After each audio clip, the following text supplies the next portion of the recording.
Everyone, my name is जय Soni and welcome to शिक्षात्रा।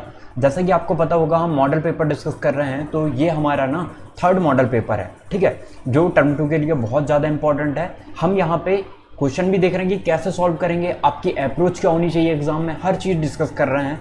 तो अब हम स्टार्ट करते हैं। जैसे कि ये हमने इसके पहले 2 मॉडल पेपर कर लिए हैं, यदि आपने वो नहीं देखा तो देखना, बहुत ज़्यादा हेल्प मिलेगी। आप खुद यदि ये मॉडल पेपर देख रहे हो ना, तो आप खुद देखोगे वो फर्स्ट और सेकंड, आपको बहुत ज़्यादा हेल्प मिलेगी। तो देखते हैं हम, आप कुछ इंस्ट्रक्शन वगैरह देख सकते हो यहाँ पे पॉज करके, ठीक है। तो हम सीधे क्वेश्चन नंबर 1 से स्टार्ट करते हैं। सेक्शन 1 आपको जैसे कि पता होगा कि आपका जो सेक्शन है ना, वो कितने मार्क्स का आता है, 2 मार्क्स का आता है, ओके। और सेक्शन बी जो है वो कितने का आता है, 3 का आता है। और सेक्शन सी जो है वो 4 का आता है, ठीक है। तो first question, evaluate sign x minus cos x upon में रूट 1 प्लस साइन 2x, ठीक है, ये दिया हुआ है हमें। तो अब हम देखेंगे कि सॉल्व कैसे करना है, ठीक है।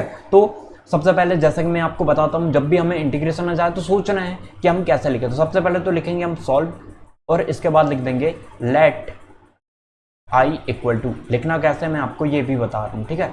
ये लिखा हुआ है sine x minus cos x के अपॉन में रूट 1 प्लस साइन 2x, ठीक है। ये dx हो गया, dx लिखना जरूरी है, नहीं तो मार्क्स कटेंगे। अब देखो जो x है हमारा वो 0 से जीरो पाई बाय 2 के बीच में है, हमें ये देखना है, ठीक है। अब देखो ये उतना ज़्यादा मैटर नहीं करता, क्योंकि हमें सॉल्व करना है और सीधे आंसर निकालना है। अब देखते हैं, तो i इक्वल टू इतना दिया है। अब हम सोचेंगे क्या इसे t मान के ऊपर वाला कैंसिल हो रहा है, तो बिल्कुल भी नहीं हो रहा है। अब हमारे माइंड में आएगा ऐसा तो सॉल्व नहीं हो सकता, क्या हम ये अंडर रूट हटा सकते हैं। यदि हमने अंडर रूट हटा लिया तो कुछ हो सकता है। तो हम सोचेंगे कैसे अंडर रूट हटाएं।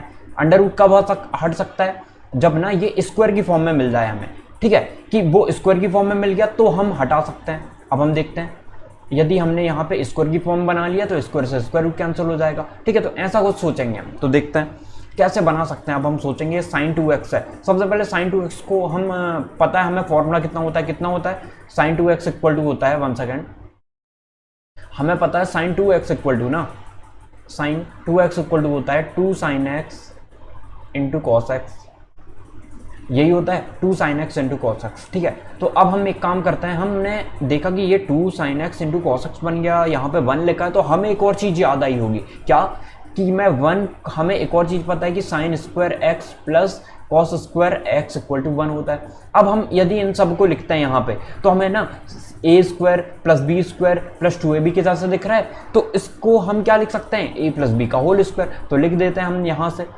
हमने लिख दिया कि ये sign x minus cos x हो गया। और हम 1 को क्या लिख सकते हैं, यहाँ पे सब बताने हैं आपको क्या किया है आपने यहाँ पे, ठीक है। 1 को क्या लिख सकते हैं, 1 को लिख सकते हैं sign square x plus cos square x, और क्योंकि ये 1 हो जाता है। साइन 2x को क्या लिख सकते हैं, 2 sine x into cos x, ठीक है। तो अब इस पूरे को क्या लिख सकते हैं, ये होल का स्क्वायर बन गया, ये dx हो गया यहाँ पे, ठीक है, ये होल स्क्वायर बन गया। तो ऐसा सोचना पड़ेगा, ये साइन है, ओके। तो अपॉन में क्या बन गया आपका, sine x plus cos x का होल स्क्वायर।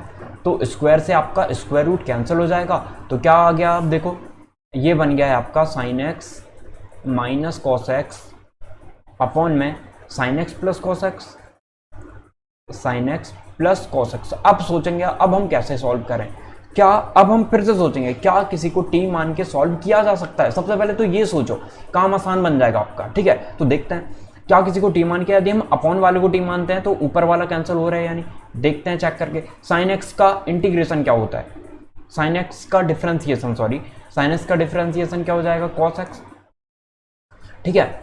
और कॉस एक्स का डिफरेंशिएशन क्या हो जाएगा, माइनस साइन एक्स, ओके।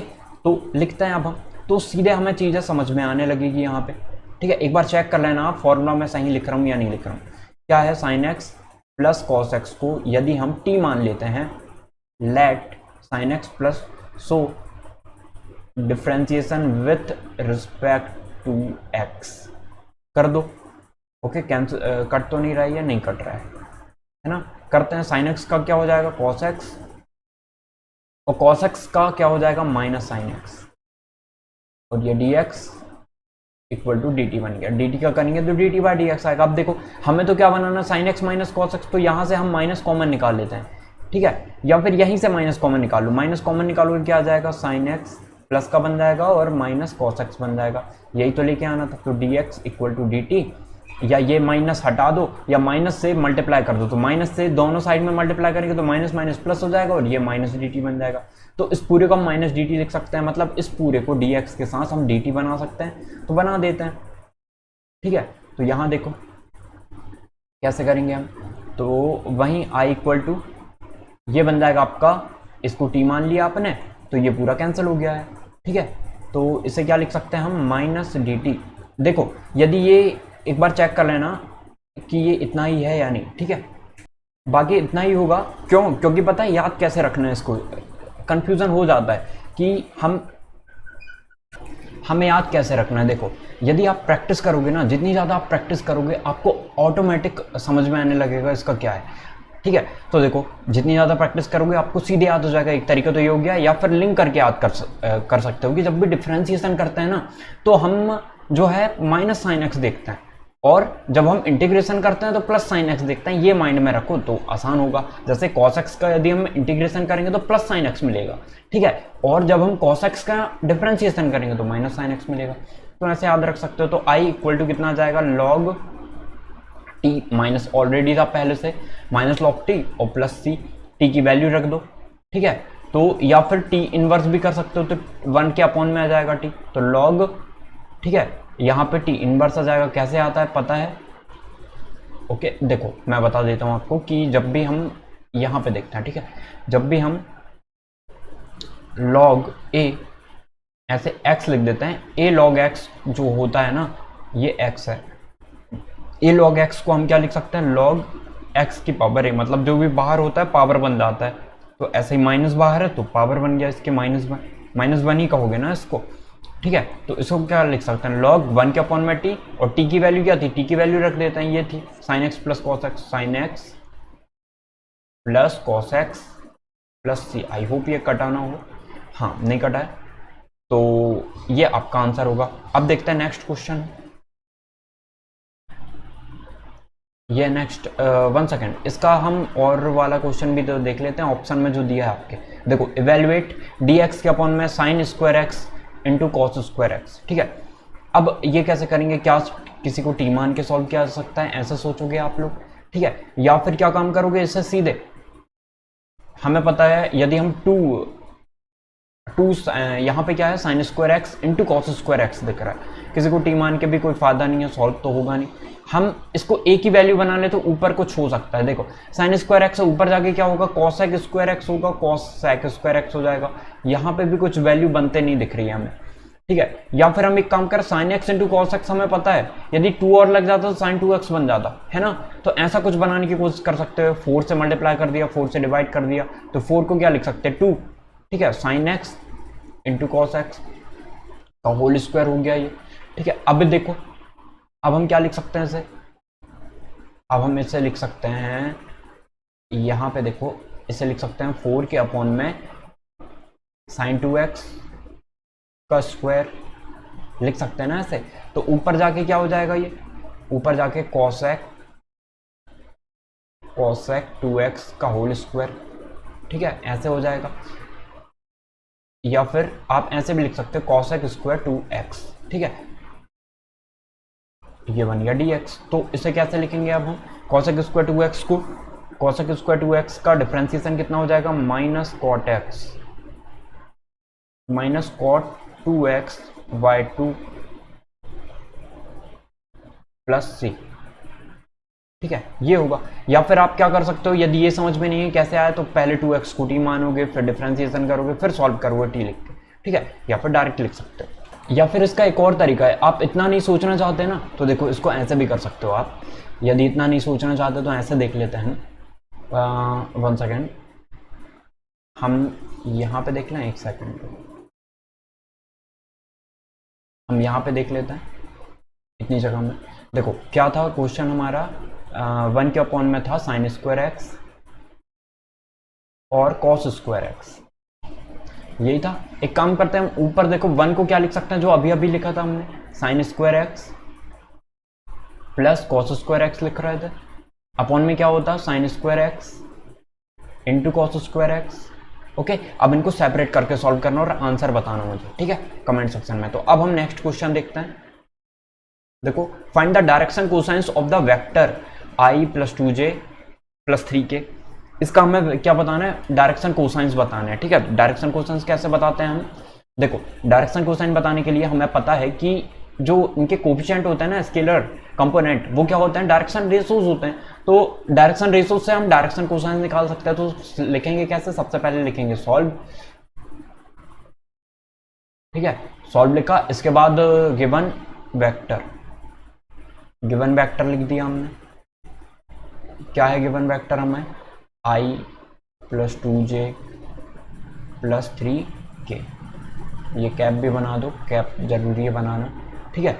अब हमने ये बता दिया, तो यहाँ पे डायरेक्शन कोसाइंस जो होंगे, डायरेक्शन रेशोज निकाल लेते हैं। सबसे पहले हम डायरेक्शन रेशोज कैपिटल डी बना सकते हो, या फिर स्मॉल आर बना रहे हो तो स्मॉल, सारे पूरा भी लिख सकते हो। Direction ratios of the vector, of the vector, vector equal to क्या होगा, 1 2 एंड 3, इनके स्केलर कंपोनेंट, ठीक है। ऐसे भी लिख सकते हो, scalar component of the vector, या फिर डायरेक्ट भी लिख दोगे, कोई प्रॉब्लम नहीं है। ये लिख दिया।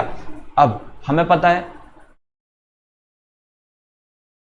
कि जो, या फिर ऐसे लिख दो, ठीक है, ऐसे लिख दो कि गिवन वेक्टर ये है, तो हम इसको स्टैंडर्ड जो हमारा वेक्टर होता है उससे कंपैरिजन कर लेते हैं। तो ए आई प्लस बी जे प्लस सी के से कर देंगे, तो ए इक्वल टू क्या हो जाएगा 1, बी इक्वल टू 2 और सी इक्वल टू 3, ठीक है। यहाँ पे लिख भी सकते हो, here a equal to 1, b equal to 2 and c equal to 3। By comparison of, by comparison of standard vector form, vector form. अब ऐसे नहीं कि जो ऐसे मैं लिख रहा हूं वैसे ही लिखोगे, अपने माइंड से लिख सकते हो सोच के, ठीक है। अब देखो ये है, तो अब हम निकालते हैं हेयर फॉर्म। क्या लिख भी सकते हो, ए आई प्लस बी जे प्लस सी के, ओके। तो अब देखो, अब हम क्या काम करते हैं, हमें डायरेक्शन रेशोज मिल गया, अब डायरेक्शन कोसाइंस निकालते हैं। Direction cosines of the vector क्या पता है हमें, इक्वल टू क्या होता है, ए के अपॉन में root a square plus b square plus c square, यही होता है। बस ही बी के अपॉन में लिख सकते हो ए square plus b square plus c square. Similarly आप लिख सकते हो सी के अपॉन में root a square plus b square plus c square, ठीक है। तो यहाँ पे हम सबसे पहले रूट में a square plus b square plus c square की वैल्यू निकाल लेते हैं। वो कितनी होगी, देखो ए बी सी की वैल्यू पता है हमें, 1 का स्क्वायर प्लस 2 का स्क्वायर प्लस 3 का स्क्वायर, ठीक है। कितना हो जाएगा, 1 का स्क्वायर 1 होगा, 2 का स्क्वायर हो जाएगा 4 एंड 3 का स्क्वायर हो जाएगा 9। जोड़ लेते हैं, 9 4 13 और 1 14, तो कितना आ गया, रूट में 14 आ गया। तो अब हम लिख सकते हैं यहाँ पे कि जो हमारे डायरेक्शन रेशोज होंगे वो बात आप इसके नीचे लिख सकते हो, ठीक है।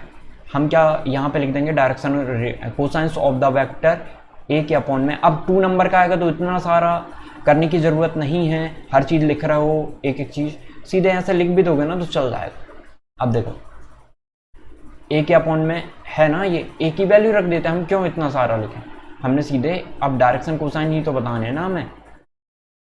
तो देखो हम लिख सकते हैं यहाँ पे कि 1 के अपॉन में कितना आ जाएगा, 1 के अपॉन में आ जाएगा रूट में 14, वैसे ही 2 के अपॉन में आ जाएगा रूट में 14, है ना, और 3 के अपॉन में रूट में 14। ये हो गए आपके direction cosines, okay.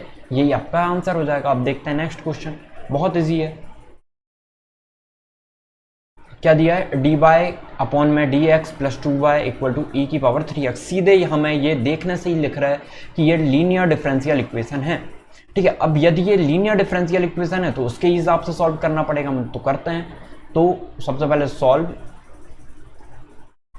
Given differential equation d y d x plus 2y equal to e की पावर 3x, ठीक है। इसे इक्वेशन नंबर 1 दे सकते हो, तो अब 1 दे दिया आपने, तो सीधे आप निकाल सकते हो इंटीग्रेटिंग फैक्टर। ये सब लिखने की जरूरत नहीं है, हर चीज लिख रहे हो, 2 नंबर में ऐसे ही करना है हमें, ठीक है। तो अब हम क्या निकालने सीधे, y लीनियर डिफरेंशियल इक्वेशन, ठीक है। क्या करते हैं हम, इंटीग्रेटिंग फैक्टर निकालते हैं। इंटीग्रेटिंग फैक्टर कैसे निकलता है, e टू दी पावर में p dx। अब ये p है क्या, तो हम इसे स्टैंडर्ड से जो है कंपेयर कर लेंगे। क्या होता है स्टैंडर्ड वाला, dy के अपॉन में dx plus p d x equal to में y, sorry px p y equal to में q होता है, sorry dy by d x plus p y equal to q, ठीक है। यदि प्रॉब्लम होगी तो मैं फिर से लिख देता हूँ, समझ में नहीं आ रहा होगा तो देखो, p y equal to q, ठीक है। तो यहाँ पे p और q या तो कांस्टेंट होंगे या फिर x की टर्म में होंगे, ठीक है। तो p कितना है, यहाँ पे 2 दिख रहा है, कांस्टेंट है, तो लिख देते हैं e to the power 2dx। तो 2dx का क्या होगा, e की पावर 2x आ जाएगा, ठीक है, e की पावर 2x आ गया। अब इंटीग्रेटिंग फैक्टर निकल गया, अब सीधे निकालते हैं हम सॉल्यूशन इसका। तो y equal to integrating factor q multiply integrating factor plus c। तो y मल्टीप्लाई c को बाद में भी लिख सकते हो इंटीग्रेशन हटा के, लेकिन एक ही बार लिखना, ठीक है। y मल्टीप्लाई इंटीग्रेटिव फैक्टर कितना है, 2x है। q कितना है हमारा, q e की पावर 3x है, और ये इंटीग्रेटिंग फैक्टर कितना निकला, 2x, ठीक है, प्लस c। तो अब हमें पता है कि यदि हम ना इनका क्या निकालेंगे, इनको सॉल्व करेंगे हम, तो देखो हमें पता है जब भी कंपोनेंट हमारा बेस सेम होता है, बेस क्या है, बेस देखो यहाँ पे बेस सेम है, e ही है, और इनकी पावर अलग अलग है, क्या होगा, इनकी पावर जुड़ जाएगी, मतलब 3x प्लस 2x कितना हो जाएगा, 5x हो जाएगा। कैसे होता है पता है, x to the power m multiply x to the power n यदि होता है तो x to the power m plus n हो जाता है, ऐसे याद रखना। तो y की पावर e की पावर 2x है, देखो e की पावर 5x कितना होगा, सीधे e की टू दी पावर 5x के अपॉन में 5 प्लस c, ये आपका आंसर हो जाएगा, ठीक है। अब ये कैसे लिखा हमने, आप पहले t मानोगे, फिर सॉल्व करोगे, फिर आंसर आएगा, है ना। तो ऐसे कर सकते हैं हम डायरेक्ट, तो ये आपका आंसर होगा। तो आई होप आपको क्लियर हो गया होगा। अब नेक्स्ट क्वेश्चन देखते हैं हम, देखो क्वेश्चन नंबर 4। आपको कोई भी प्रॉब्लम हो इससे रिलेटेड तो आप कमेंट सेक्शन में भी बता सकते हो, हम देख लेंगे। Find the Cartesian equation of the line which passes through the point -2 4 and -5 and parallel to the line, ठीक है। हमें बताना है कार्टेशियन इक्वेशन, बतानी है हमें, क्या बताना है, Cartesian equation of the line which passes through the point, इस पॉइंट से होके जाती है और इस लाइन के पैरेलल है, पैरेलल टू द लाइन, इस लाइन के पैरेलल है। तो हमें पता है यदि हम लाइन की इक्वेशन देखते हैं, कार्टेशियन इक्वेशन, तो वो क्या होती है, सबसे पहले तो सॉल्व लिख के जो भी गिवन है वो लिख दोगे। तो हम देखते हैं स्टैंडर्ड जो कार्टेशियन फॉर्म में वो क्या होती है, x माइनस x1 के अपॉन में a equal to y minus y1 के अपॉन में b equal to z minus z1 के अपॉन में c। या फिर आप इसको पहले जो है वेक्टर फॉर्म में बदलोगे, फिर वेक्टर से निकालोगे, तो वैसा भी कर सकते हो आप, ठीक है, वो भी सही है। अब देखो x1 y1 और z1 मैंने बताया था बेसिक से कैसे आता है, हर चीज कैसे होती है। ABC क्या है, ABC डायरेक्शन रेशोज होते हैं, किसके हैं, डायरेक्शन रेशोज, ये हैं जो, देखो हमने लाइन की इक्वेशन कैसे देखी थी कि ये जो है, ये कोई लाइन होगी, इसके पैरेलल एक लाइन होती थी, इसके डायरेक्शन हम रेशोज इसके इक्वल ले लेते थे, ठीक है। तो एक पैरेलल लाइन होती थी जिसका वेक्टर फॉर्म क्या होता था, vector r equal to vector a plus lambda vector b, यही होता था। तो जो वेक्टर बी के कंपोनेंट थे वो कहाँ पे मल्टीप्लाई हो जाते थे, ए बी सी के रूप में यहाँ, और लैम्डा की वैल्यू हो जाती थी। तो ए के जो कंपोनेंट होते थे वो कहाँ, यहाँ पे माइनस हो जाते थे इस वेक्टर आर के कंपोनेंट के साथ, ठीक है, ऐसे होता था। तो हम लिख सकते हैं, मतलब हमें किस किस की नीड है, देखो यदि कोई पैरेलल लाइन होती है, जैसे ये पैरेलल लाइन होती थी, तो वेक्टर बी के कंसीडर करते थे, मतलब इसके हम क्या लेते थे, डायरेक्शन रेशोज, जो कि ए बी सी की फॉर्म में आएंगे। तो क्या होंगे इसके डायरेक्शन रेशोज, इसके डायरेक्शन रेशोज होंगे -2, ठीक है, 3 एंड z -3 होता है, लेकिन यहाँ पे माइनस है तो जरूर माइनस कॉमन निकल जाएगा यहाँ पे, तो माइनस कॉमन निकल के ये +4 हो जाएगा, ठीक है। तो ऐसे याद रखना, इसको क्या लिख सकते हैं, देखो z -3 लिख के माइनस कॉमन निकाल सकते हैं, तो माइनस माइनस प्लस हो जाएगा, तो प्लस का 4 आ गया ये, ओके। तो ऐसे याद रखना है आपको। तो x माइनस, अब x1 क्या है, x1 जो है इस पॉइंट इस लाइन पे जो पॉइंट होगा ना वो होगा, तो -2 हो गया, तो माइनस माइनस प्लस 2 अपॉन में a कितना है, a बताओ -2 है, ठीक है। और ये देखो y-1 आता ना, ये y-1 तो इससे भी माइनस कॉमन निकल के यहाँ आ जाएगा, ठीक है, -3 होगा ये, याद रखना, -2 -3 4, तो ये इतना होगा x+2 के अपॉन में -2। वैसे ही y1 कितना है 4 है के अपॉन में ये वाला component -3 equal to direction ratio, और ये कितना आ जाएगा z माइनस का माइनस माइनस प्लस हो जाएगा, तो z, अरे कैसे लिख रहा हूँ, z -5, तो ऐसे अपॉन में कितना, अपॉन में 4, तो ये हो गया कार्टेशियन फॉर्म। बहुत इजी है, ठीक है, ज़्यादा लिखना नहीं है, बस इतना 2 नंबर लायक ही इज्जत देनी है क्वेश्चन को, ठीक है। अब देखते हैं नेक्स्ट क्वेश्चन नंबर 5, ठीक है। हम क्या देख रहे हैं अब, क्वेश्चन नंबर 5 देख रहे हैं। देखो हमें जब भी लैंग्वेज वाले क्वेश्चन आ जाते हैं ना तो थोड़ी प्रॉब्लम जाती होगी आपको, तो देखो कैसे करना है हमें। जब भी लैंग्वेज टाइप के क्वेश्चन आ जाते हैं ना तो याद रखना आप कि सबसे पहले ना एक बार पढ़ लो क्वेश्चन को, एक बार पढ़ लिया थोड़ा आइडिया होगा, नहीं होता है एक काम करो, यदि हिंदी से ज़्यादा रिलेट कर पाते हो तो हिंदी भी होगी आपके सामने, हिंदी से भी रिलेट करके देख सकते हो, या फिर आप क्या करोगे, एक बार पढ़ लिया फिर दूसरी बार में जो जो बोला है हम उसको दिमाग में रखते चलेंगे या फिर ड्रॉ करते चलेंगे। अब बैग कंटेंट्स, एक बैग जो है उसमें 5 वाइट बॉल हैं, 7 रेड बॉल हैं और 3 ब्लैक बॉल है। क्या दिया है, अब bag contents 5 white ball, 7 red ball, 3 black balls. If 3 balls are drawn one by one without replacement, find the probability that none is red।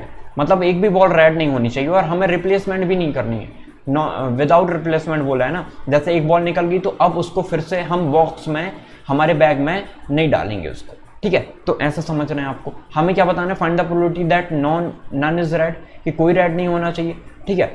तो देखते हैं, तो अब हम देखो जैसे हमने 3 बार बॉल निकालनी है, फर्स्ट बार बॉल को निकालेंगे, कितनी बॉल, कौन सी बॉल निकलेगी, रेड नहीं निकालना है हमें, तो कौन सी बॉल बची अब, व्हाइट और ब्लैक, इन दोनों में से कोई निकल जाए कोई प्रॉब्लम नहीं है। मतलब टोटल फेवरेबल आउटकम कितने हो गए, 8 हो गए, अपॉन हमारे टोटल आउटकम कितने, 7 3 10 10 और 5 15, तो इतना आ जाएगा हमारा, ठीक है। अब एक बॉल को निकाल चुके हैं, अब हम दूसरी बॉल निकालेंगे, तो अब रिप्लेसमेंट नहीं करना है हमें, तो अब बॉल कितनी बची टोटल हमारे पास 14, और रेड नहीं आना चाहिए, मतलब 5 और 3 कितनी हो गई 8, पर एक बॉल तो निकल चुकी है, कितनी बचेगी 7, ये आ गया मल्टीप्लाई। अब कितनी बचेगी 6 के अपॉन में 13। आई होप आपको क्लियर हुआ होगा। सबसे पहले देखो हमें 3 बॉल निकालनी है, हमने एक बॉल निकाल लिया, हो सकता है वो व्हाइट निकल जाए, रेड निकल जाए, कोई सी भी निकल सकती है, इसलिए फेवरेबल आउटकम टोटल ले रहा है। हो सकता है कि व्हाइट निकल गई, हम ऐसा मानते हैं। अब व्हाइट बॉल कितनी बची, 4 बची, ठीक है। और रेड बॉल तो लेना नहीं है, कितनी बॉल, ब्लैक कितनी है 3 है, तो अब बॉल कितनी बची 4 और 3 7, क्योंकि एक बॉल निकल चुकी है, तो 7 में से अब निकालेंगे हम कि वो बॉल रेड नहीं निकलनी चाहिए, तो कितनी टोटल है 7 है, तो 7 में से निकालेंगे, फिर एक और बॉल निकालोगे तो 6 बचेंगे। तो ऐसा अब सीधे सॉल्व करते हैं, 7 से कितने टाइम चल जाएगा, ये 2 टाइम, ये 3 से 5 टाइम गया और 3 से 2 टाइम कैंसिल हो गया, ठीक है। तो 8 2 ये 2 से 2 भी कैंसिल हो जाएगा, तो 8 के अपॉन में कितना आ गया 65, यही आपका राइट आंसर होगा, ओके। तो एक बार फिर से देखना है क्वेश्चन को, यदि समझ में नहीं आया तो, या फिर आप समझ में आ गया तो फिर नेक्स्ट क्वेश्चन देखते हैं, ठीक है। तो देखो क्वेश्चन नंबर 6, क्वेश्चन नंबर 6 क्या दिया हमें, if a and b are 2 events such that p a equal to हमें दिया 1/4, पी बी इक्वल टू दिया 1/2 and p a intersection b equal to दिया 1/8, तो find p not a and not b. बहुत अच्छा क्वेश्चन है, देखते हैं इसे कैसे करेंगे, ठीक है। तो सबसे पहले लिखोगे सॉल्व, उसके बाद लिखोगे गिवन, जो भी गिवन है आपको वो लिख दोगे। क्या क्या गिवन है हमें, given p a equal to दिया है 1/4, पी बी इक्वल टू दिया है 1/2 और हमें पी ए इंटरसेक्शन बी दिया हुआ है कितना 1/8, ठीक है, यही दिया है। अब हम एक काम करते हैं, हमें निकालना क्या वो भी देख लेते हैं। हमें निकालना P not A, not a मतलब ए डैश, ठीक है। एंड का मतलब बताया था मैंने, एंड का मतलब होता है इंटरसेक्शन, और का मतलब होता है यूनियन, ठीक है। तो इंटरसेक्शन लगा दो यहाँ पे, एंड बी नॉट मतलब बी डैश इक्वल टू, हमें इसकी वैल्यू निकालनी है। अब हम ये देखते हैं, इसको हम कैसे लिख सकते हैं, डी मॉर्गन थ्योरम पढ़ा होगा आपने, कि डी मॉर्गन थ्योरम से हम लिख सकते हैं, we know that by De Morgan theorem, क्या लिख सकते हैं इसे, हम इसे लिख सकते हैं ए यूनियन बी और जो हमारा डैश है ना वो बाहर लग जाएगा, मतलब ए यूनियन बी निकालने के बाद उसका डैश निकाल लो। तो अब डैश होता क्या है, देखो ये बनाना नहीं है, समझाने के लिए बता रहा हूँ, ये पूरा आपका यू हो जाता है, ठीक है। ये सैंपल स्पेस बोल सकते हो आप, या यूनिवर्सल सेट बोल सकते हो, जो बोलना चाहो। सेट की टर्म से समझोगे तो ज़्यादा बेटर तरीके से समझ पाओगे। अब मैंने कहा ये सेट ए है, ठीक है, ये सेट ए को रिप्रेजेंट कर रहा है, तो ये ए डैश को रिप्रेजेंट करेगा। ए डैश मतलब जो सेट ए में नहीं है, जो सेट ए में नहीं है, तो ये पूरा पार्ट है जो कि सेट ए में नहीं है, ठीक है। इसका मतलब ये होता है, मतलब ए यूनियन बी नहीं निकालना है हमें, ठीक है। तो 1 में से देखो, यदि मैंने कहा कि किसी की प्रोबेबिलिटी जो है हेड आने की, जैसे एक कॉइन को उछाल रहे हैं, हेड आने की प्रोबेबिलिटी कितनी है, 1/2 है, तो हेड नहीं आने की प्रोबेबिलिटी कितनी होगी, 1 से माइनस कर दो, 1 माइनस पी ए निकाल लो, वो भी कितनी आएगी, 1/2। टोटल सम करोगे 1 ही आता है। आई होप आपको क्लियर होगा, है ना। ये बेसिक समझे होगे आपने, जो मैंने बनाया वीडियो तो अच्छे से क्लियर हो गई होगी, या वहां से भी नहीं देखा होगा, कहीं से तो पढ़ा होगा आपने, तो आपको क्लियर होगा, ठीक है। तो देखो अब हम ए यूनियन बी निकाल लेते हैं, फिर डैश निकालेंगे। तो कैसे निकालें ए यूनियन बी, कैसे निकालें, तो हमें पता है ए यूनियन बी का फॉर्मूला।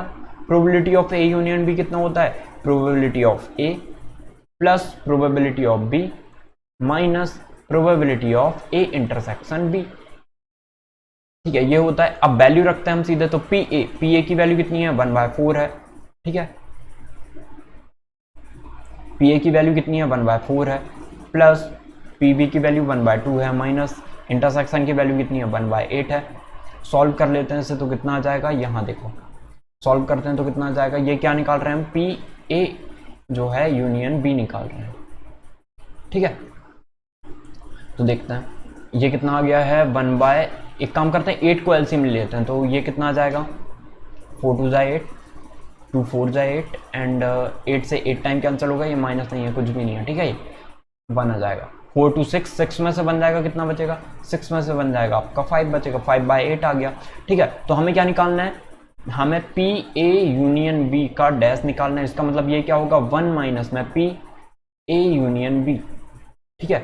तो निकाल लेते हैं, तो 1 के माइनस में 5/8, या फिर 8 मल्टीप्लाई करोगे, 8 माइनस 5 कितना आ जाएगा, 3 के अपन में 5, ये आपका राइट आंसर होगा, ठीक है। तो ऐसे करना है। आई होप आपको क्लियर हो गया होगा, आप चाहो तो स्क्रीनशॉट ले सकते हो, ठीक है। अब हम नेक्स्ट क्वेश्चन देखते हैं, कटा तो नहीं है ये, हाँ नहीं कटा।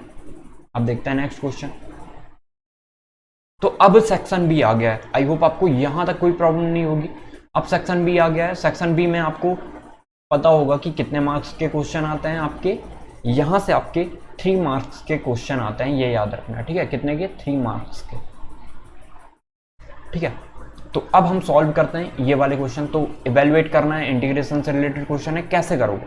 अब हमारे माइंड में आएगा क्वेश्चन कि ये हमें कुछ प्रॉपर फंक्शन पार्शियल में, पार्ट में बना के सॉल्व करने लायक दिख रहा है, क्योंकि मल्टीप्लाई में दिख रहे हैं सारे, ठीक है। तो एक काम करते हैं, इसको थोड़ा और इजी बना लें, इसको थोड़ा और इजी। आप ऐसे भी कर सकते हो कि 2x के अपॉन में, है ना, ये सब लिखो और फिर क्या लिख सकते हो, ax प्लस बी। तो उतना सारा क्यों लिखना हमें, हम सीधे सॉल्व करते हैं इसे। देखो हमने ऐसा लिख सकते हैं ना हम, कि हम ऐसे लिख दें कि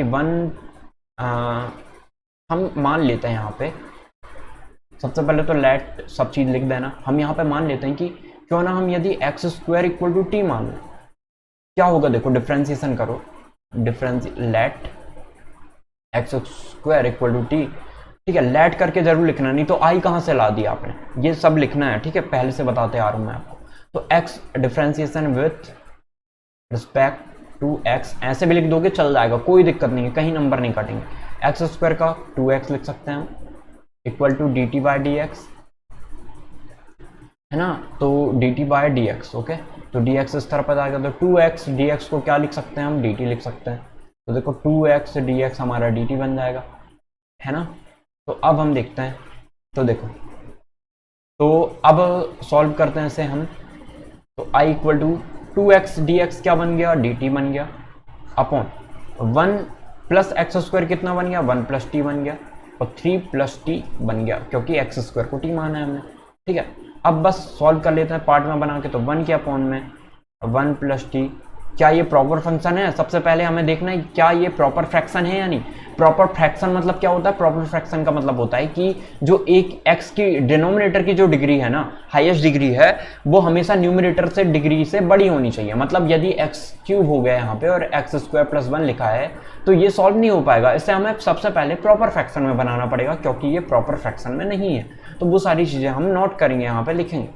तो देखो आप कैसे लिख सकते हैं, ए के अपॉन में क्या आ जाएगा 1 प्लस टी, प्लस बी के अपॉन में क्या आ जाएगा 3 प्लस टी। अब एक काम करते हैं, इक्वेशन नंबर 1 में हम divide 1 plus T 3 plus T divide 1 plus T 3 plus T in both side. ठीक है, बोथ साइड से डिवाइड कर सकते हो आप। तो अब देखते हैं हम, तो क्या आ जाएगा, ये 1 बचेगा, बोथ में मल्टीप्लाई करना है। ठीक है, मल्टीप्लाई करना है, डिवाइड नहीं। मल्टीप्लाई करोगे तो ये पूरा कैंसिल हो जाएगा, इक्वल टू ए। मल्टीप्लाई करोगे 1 प्लस टी से 1 प्लस टी कैंसिल होगा, 3 प्लस टी बचेगा, 3 प्लस टी आ जाएगा यहाँ पे, प्लस बी। वैसे यहाँ पे क्या बचेगा 1 प्लस टी। आई होप आपको ये तो बहुत अच्छे से आता होगा। ठीक है, अब एक काम करते हैं, अब हम ना एक के कोफिशिएंट को जो है कंपेयर कर लेते हैं टी के कोफिशिएंट को। टी के कोफिशिएंट तो यहाँ कोई भी नहीं है तो 0 आ जाएगा, यहाँ पे ए प्लस यहाँ बी आ गया, तो ए प्लस बी इक्वल टू 0 या ए इक्वल टू माइनस बी भी लिख सकते हैं। ठीक है, अब देखते हैं, अब हम ना कांस्टेंट को कर लेते हैं कंपेरिजन। तो कांस्टेंट ए, तो यहाँ पे 3a प्लस 1b आ जाएगा, है ना। तो a की वैल्यू कितनी रख सकते हैं, माइनस बी रख सकते हैं, तो माइनस बी रख दो। ठीक है, तो माइनस 3b लिख सकते हैं हम इसे, प्लस का b, अरे 1 का मल्टीप्लाई करेंगे ना तो b ही आएगा, b अकेला लिखना है हमें। तो देखो कितना आ गया, ये आ गया है माइनस का 2b 1, या फिर b इक्वल टू क्या लिख सकते हैं -1 के अपॉन में 2। अब b की वैल्यू आ गई, a की वैल्यू क्या होगी, a की वैल्यू हो जाएगी प्लस का 1/2। अब बस वैल्यू रख दो, आंसर आएगा। तो i की वैल्यू कितनी आ जाएगी, यहाँ पे देख लेना कहीं मिस्टेक नहीं है। यदि मैंने छोटी सी मिस्टेक कर दी है ना माइनस प्लस से रिलेटेड, तो पूरा आंसर गलत आ जाएगा हमारा। ठीक है, तो a की वैल्यू कितनी है 1/2 है, तो क्या लिख सकते हैं हम, इंटीग्रेशन a की वैल्यू रख के इंटीग्रेशन भी कर देते हैं, या फिर वैल्यू रख दो फिर इंटीग्रेशन कर दो, जैसा करना चाहो। तो 1 के अपॉन में 2 है, तो 1/2 1 plus T D T plus -1/2, तो -1/2 है ये, -1/2 3 प्लस टी। ओके, तो i इक्वल टू कितना आ जाएगा यहाँ पे 1/2 log 1 प्लस टी, कितना आ जाएगा माइनस, क्योंकि ये माइनस है ना, -1/2 कॉमन निकलेगा तो कितना आ जाएगा log 3 प्लस टी, और प्लस सी जो लगाते हैं हम वो लगा दिया। अब हम t की वैल्यू भी रख देते हैं, तो 1/2 log 1 plus x square -1/2 log 3 plus x square plus c. अब इसे और सॉल्व कर सकते हैं, i 1/2 आपका कॉमन निकल जाएगा। ठीक है, 1/2 आपका कॉमन निकल जाएगा, और हमें पता है कि log m minus log n क्या हो जाता है, log m के अपॉन में n, तो log 1 प्लस एक्स स्क्वायर के अपॉन में क्या आ जाएगा 3 प्लस एक्स स्क्वायर। ये आपका राइट आंसर हो जाएगा, प्लस सी। ओके, तो इजी है बहुत, ऐसे करना है हमें क्वेश्चन को सॉल्व। अब हम नेक्स्ट क्वेश्चन देखते हैं। अब हम क्वेश्चन नंबर 8 देखते हैं। ठीक है, अब क्वेश्चन नंबर 8 में आपको देख के लग रहा होगा यहाँ पे कि सबसे पहले तो सोचना है ये कैसे सॉल्व होगा, है ना, और उसके बाद हम देखेंगे कि ये किससे रिलेटेड क्वेश्चन है। देखते हैं, देखो सबसे पहले यदि मैं बात करूँ आपको कि क्या ये होमोजेनियस डिफरेंशियल इक्वेशन है या फिर ये dy/dx वाली लीनियर डिफरेंशियल इक्वेशन है, क्योंकि ये पार्ट में बना के तो सॉल्व नहीं कर सकते, क्योंकि कॉस के थीटा में y/x और ये चेंज नहीं हो सकता। ठीक है, तो सोचते हैं इसको। तो यदि हम बात करें ये पार्शियल डिफरेंशियल इक्वेशन की, सॉरी होमोजेनियस डिफरेंशियल इक्वेशन की, तो यहाँ पे हमें लैम्डा चाहिए होगा, है ना, और एक लैम्डा यहाँ से कॉमन निकल के कैंसिल हो जाएगा, तो बात बन जाएगी यहाँ पे भी। ठीक है, तो वो बन सकता है होमोजेनियस डिफरेंशियल इक्वेशन से हो सकता है ये क्वेश्चन, है ना, तो वैसे ही करते हैं। ओके, तो क्वेश्चन को हम वैसे ही सॉल्व करने की कोशिश करते हैं, देखते हैं कैसे सॉल्व करेंगे इसे। तो देखो सबसे पहले हम गिवन डिफरेंशियल इक्वेशन लिख दिया, इसके बाद हम इसको होमोजेनियस डिफरेंशियल इक्वेशन चेक करेंगे है या नहीं। ठीक है, तो इसके लिए हम क्या करते हैं, इसके लिए हम x f x y equal to क्या दिया है हमें, f x y equal to दिया है, इनको हम ना d y by d x की टर्म में बना लेते हैं, ठीक है, d y by d x की टर्म में बना लेते हैं। तो d y y d x equal to क्या लिख सकते हैं हम इसे, हम ना x cos y by x से डिवाइड कर देते हैं। तो क्या आ जाएगा यहाँ पे देखो, y cos y by x है प्लस एक्स है कि अपॉन में कितना है x cos y by x, ठीक है। इसे हम क्या लिख सकते हैं, एफ एक्स वाई, मतलब ये जो डिफरेंशियल इक्वेशन है ना वो एक्स और वाई की टर्म में है, ठीक है। अब हमें क्या रखना है, लैम्डा एक्स रखना है एक्स की जगह में और लैम्डा वाई रखना है वाई की जगह में। यदि ये लैम्डा इक्वल टू कितना आ जाता है, लैम्डा की कैंसिल हो जाता है, ओवरऑल कैंसिल हो जाता है, तो क्या कह सकते हैं हम कि ये होमोजेनियस डिफरेंशियल इक्वेशन होगी। तो लैम्डा वाई लिख दो, कॉस यहाँ पे भी लैम्डा वाई अपॉन में lambda x plus lambda x के अपॉन में lambda x cos lambda y के अपॉन में लैम्डा एक्स, ठीक है। अब देखते हैं, देखो अब हम ना कैंसिल आउट करते हैं जो भी चीज़ें कैंसिल हो रही, तो देखो ये लैम्डा से लैम्डा कैंसिल हो गया, इसका लैम्डा लैम्डा से कैंसिल हो गया। देखो ये लैम्डा को कॉमन निकलेगा बाहर आएगा, तो ये दोनों लैम्डा से ये वाला लैम्डा कैंसिल हो जाएगा। क्या बचेगा देखो, y cos y upon x plus x के अपॉन में x cos y by x, मतलब जो था वहीं आ गए हम, ठीक है। इसका मतलब ये होमोजीनियस डिफरेंशियल इक्वेशन है। तो अब ये यदि होमोजीनियस डिफरेंशियल इक्वेशन है तो अब हम क्या मानते हैं यहाँ पे, हम ऐसा मान लेते हैं कि y upon x equal to v, ठीक है, या फिर y equal to v x लिख सकते हैं। डिफरेंशियल हम क्या कर देते हैं, डिफरेंशिएशन कर देते हैं किसके रिस्पेक्ट में, एक्स के रिस्पेक्ट में, differentiation with respect to x. तो d y by d x आ जाएगा यहाँ पे equal to first function second का डिफरेंशिएशन 1 आ जाएगा प्लस सेकंड फंक्शन फर्स्ट का डिफरेंशिएशन, मतलब d v by d x आ गया। अब देखो d y by d x को हम क्या लिख सकते हैं, d y by d x को हम ये लिख सकते हैं, ये वाली इसे लिख सकते हैं d y by d x को, तो लिख देते हैं। तो देखो और y जहां जहां दिख रहा है वहां पे क्या लिख दो, वी एक्स लिख दो, लिख देते हैं। ये वी एक्स हो गया, कॉस वाई बाई एक्स को क्या लिख सकते हैं, वी लिख सकते हैं, प्लस एक्स का एक्स ही रहेगा कि अपॉन में एक्स का एक्स रहेगा cos v equal to v plus x d v y d x. अब हम इनको पार्ट में बना के सॉल्व कर सकते हैं, ठीक है। तो देखते हैं कैसे सॉल्व करेंगे हम इसे।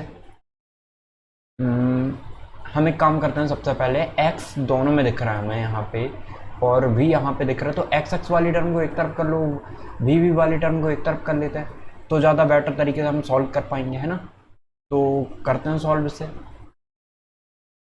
तो एक काम करते हैं, हम x को ना उस तरफ पहुँचा देते हैं और v को इस तरफ ले आते हैं, है ना। तो वी एक्स कॉस भी है यहाँ पे प्लस एक्स, एक काम करते हैं v को माइनस यहाँ कर देते हैं, तो x कॉस भी माइनस भी इक्वल टू क्या है, ये 1 सेकेंड शायद कट रहा होगा, अब नहीं कट रहा होगा, ठीक है। तो क्या बचा यहाँ पे x d v by d x बचा। अब एक काम करो क्रॉस मल्टीप्लाई करते हैं, क्यों कर रहा हूँ पता है ऐसा, क्योंकि ये ऊपर भी सेम दिख रहा है हमें, तो माइनस हो जाएगा, ये कट जाएगा, v x cos v plus x minus v x cos v के अपॉन में एक्स कॉस भी, यही होगा। एक्स वी का मल्टीप्लाई किया तो ये आ गया, देखो वी एक्स कॉस भी से v x cos v cancel हो जाएगा, क्या आ गया x d b y d x, है ना। अब देखो और सॉल्व करते हैं इसे, तो और सॉल्व करेंगे इससे तो हम देखो कह सकते हैं कि ये यहाँ पे x बचा है और के अपॉन में x कॉस भी बचा हुआ है, ठीक है, ये कॉस है, कॉस भी बचा हुआ है, तो x से तो ये वाला x भी कैंसिल हो गया, क्या बचा है x d v y d x बचा हुआ है। अब एक काम करते हैं, यहाँ सॉल्व कर लेते हैं ना, यहाँ पे देखो अब वी वी वाली टर्म को एक तरफ कर देते हैं, एक्स एक्स वाली टर्म को एक तरफ कर देते हैं ना, तो x इस तरफ आके 1/x हो जाएगा और dx और dv को हमें ऊपर ही रखना है, तो ऊपर ही रखेंगे, और dv है तो ये cos v dv हो गया। अब बोथ साइड में इंटीग्रेशन कर दो, इंटीग्रेशन कर देते हैं तो ये देखो कितना आ जाएगा log x equal to cos b, कितना बन जाएगा ये कॉस बी का क्या हो जाता है साइन बी प्लस का होता है यहाँ पे, ठीक है, बताया था फर्स्ट क्वेश्चन में, साइन बी प्लस सी ना, तो log x का log x हो गया इक्वल टू साइन v को क्या लिख सकते हैं y बाय एक्स है ना, y के अपॉन में x प्लस सी, ये आपका राइट आंसर होगा। Okay, I hope your doubt is clear, your answer will be this. इस क्वेश्चन से रिलेटेड जो भी डाउट होगा आपका क्लियर हो गया होगा। अब यदि समझ में नहीं आया तो एक बार और देखना। अब हम नेक्स्ट क्वेश्चन देखते हैं, ठीक है, क्वेश्चन नंबर 9। हमें क्या दिया है यहाँ पे, if angle a and angle b are two units vector and theta is the angle between them, prove that sine theta by 2 equal to 1/2 vector unit vector a minus unit vector b. जब भी cap लगा होता है तो हम क्या बोलते हैं उसे, यूनिट वेक्टर बोलते हैं, ये याद रखना, ठीक है। तो देखो अब हम कैसे निकालें इस क्वेश्चन को, तो अब हमारे माइंड में आएगा कि यहाँ पे यदि हम ना इस तरीके से करें कि हमें ये सॉल्व करने, ये प्रूव करने कि इतना होता है नहीं, तो हम एक चीज़ को लेके चल सकते हैं। तो हमें दो वेक्टर पता है कि दो वेक्टर ए और बी हैं, तो हम एक काम करते हैं जो गिवन है ना वहीं से लेके चलते हैं।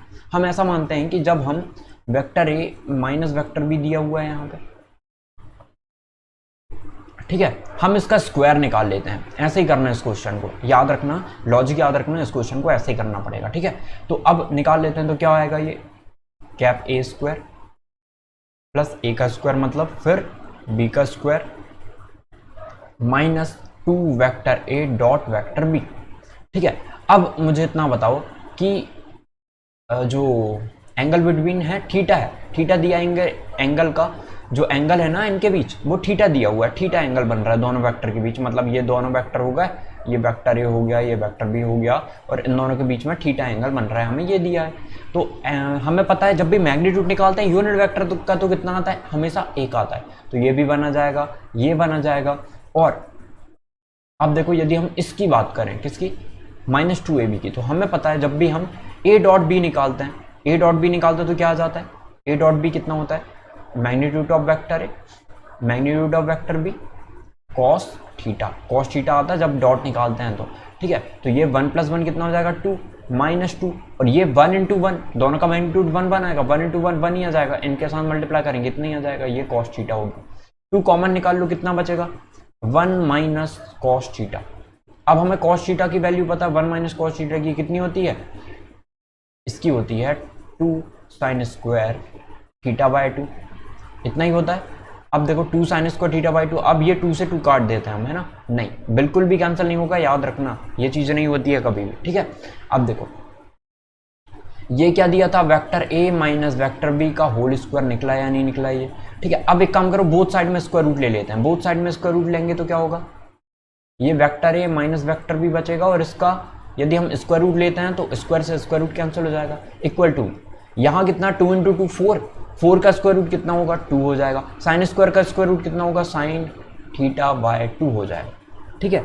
अब देखो ये 2 जो है, हमें अब क्वेश्चन देखना है कि हमें प्रूफ क्या करना है, हमें 1/2 चाहिए, तो 2 इस तरफ आके 1/2 हो जाएगा, तो 1/2 vector a minus vector b equal to कितना आ गया साइन थीटा बाई 2, और यही तो आपका राइट आंसर है। बहुत ईजी है, पता है, बस एक बार कॉन्सेप्ट पता होना चाहिए कैसे सॉल्व करना है, बस बहुत ईजी है इसके बाद क्वेश्चन, ठीक है। तो ऐसा सॉल्व करना है, आपको याद रखना है। अब हम नेक्स्ट क्वेश्चन देखते हैं, क्वेश्चन नंबर 10। क्वेश्चन नंबर 10 क्या दिया, find the shortest distance between the 2 skew lines. अब स्क्यू लाइंस क्या होती हैं, यदि आपने पढ़ा होगा तो अच्छी बात है, नहीं पढ़ा है तो मैं बता देता हूँ। जैसे देखो हम ऐसा मान के चलते हैं कि ये ब्रिज जा रहा है, ऊपर से क्या है, ये ब्रिज बना हुआ है जहां से आपकी ट्रेन चलती है, ठीक है, और यहां से इस तरीके से बना हुआ है, यहां से बस चलती है, यहां पे बस जाएगी और यहां ऊपर से ट्रेन जाएगी, ठीक है। तो जो ये दोनों लाइन हुई ना, ये दोनों लाइन स्क्यू लाइन होगी, तो स्क्यू लाइन आई होप आपको क्लियर हो गया होगा। अब स्क्यू लाइन के बीच के डिस्टेंस कैसे निकालते हैं, तो वो देखो यदि हम डी की बात करते हैं तो फॉर्मूला होता है। अब फॉर्मूला क्या है, फॉर्मूला हमेशा मैग्नीट्यूड डी है तो डिस्टेंस तो मैग्नीट्यूड में ही निकलेगी हमेशा। ये क्या होता है फॉर्मूला हमारा, vector A 2 minus vector A1, ठीक है, वेक्टर A2 माइनस A1, फिर क्या निकालते हैं हम B1 क्रॉस B2, ठीक है, अपॉन में B1 क्रॉस B2 का मैग्नीट्यूड, ठीक है। तो अब हम निकालते हैं इनके बीच में, है ना, क्रॉस प्रोडक्ट। तो निकालते हैं। सबसे पहले जो जो चीज़ हमें निकालनी है ना वो पहले निकाल लेते हैं। सबसे पहले हमें क्या चाहिए, A2 माइनस A1 चाहिए, ठीक है। वेक्टर में लिखना है इन्हें, वेक्टर में, क्योंकि ये छोटी छोटी मिस्टेक आपके नंबर कट कर देगी। तो A2 माइनस A1, अब A2 कहाँ से निकलेगा, A1 कहाँ से निकलेगा। तो देखो, जब भी हम लाइन की बात करते हैं ना, तो लाइन में हमें ये दिया, इसको हम स्टैंडर्ड वाली इक्वेशन से जो है कंपेयर करेंगे। तो वेक्टर R इक्वल टू क्या होता है, वेक्टर R इक्वल टू होता है vector A plus lambda vector B, ये होता है। तो वेक्टर A1 इक्वल टू क्या हो जाएगा, ये वाला, ये टर्म, ठीक है। और वेक्टर B1 इक्वल टू क्या हो जाएगा, ये वाली टर्म। वैसे ही वेक्टर A2 इक्वल टू ये वाली टर्म और वेक्टर B2 इक्वल टू ये वाली टर्म हो जाएगी। तो A2 माइनस A1 निकाल लेते हैं, क्या होगा, 8i minus 9j plus 10k, minus हमें क्या करना है, माइनस सेकंड A2, तो सॉरी A2 पहले लिखना फिर A1 लिखना है ना, A2 पहले लिखना फिर A1 लिखना, नहीं तो आंसर गलत आ जाएगा। तो सबसे पहले लिख लेते हैं, A2 लिख लेते हैं पहले, कोई दिक्कत नहीं है, ठीक है। तो देखो A2 लिखते हैं, तो A2 कितना है हमारा, 15i plus 29j plus 5k minus A1 कितना है, A1 आपका है 8i माइनस का प्लस 9j हो जाएगा। आपको पहले ब्रैकेट में लिख लेना, नहीं तो गलती हो सकती है, ठीक है। देखो माइनस का अंदर भी मल्टीप्लाई कर दिया, माइनस 8i आ गया, minus minus plus 9j minus 10k, okay. तो 15i में से 8i जाएगा, कितना बचेगा, ये बचेगा 7i। अब ये कितना है, 29j है, 29j में से प्लस 9j कितना हो गया, ये 38j हो गया। अब 5k माइनस 10k, ठीक है, तो कितना आ जाएगा, माइनस का 5k, ये आ गया। आई होप ये सही हो, है ना, चेक कर लेते हैं एक बार। 29 ठीक है, 5 माइनस 5 बड़ा नंबर क्योंकि 5 है। तो ये vector A minus vector A1 निकला है। अभी हमें क्या निकालना है, vector V1 cross vector V2, ठीक है, ये निकालना है हमें। तो सॉल्व करते हैं, निकालते हैं इससे। तो देखो vector V1 cross vector V2 निकालना है, तो अब हमें ये निकालने के लिए तो ऐसे निकालना पड़ेगा, है ना। ये होगा I, ये हो जाएगा आपका J, ये K हो जाएगा, है ना। और यहाँ पे B1 क्या है, B1 है 3i, 3 माइनस 16 प्लस 7, और आपका B2 कितना है, 3, 8 एंड माइनस 5। अब इतनी वैल्यू पता हो गई हमें, अब हम सॉल्व करते हैं।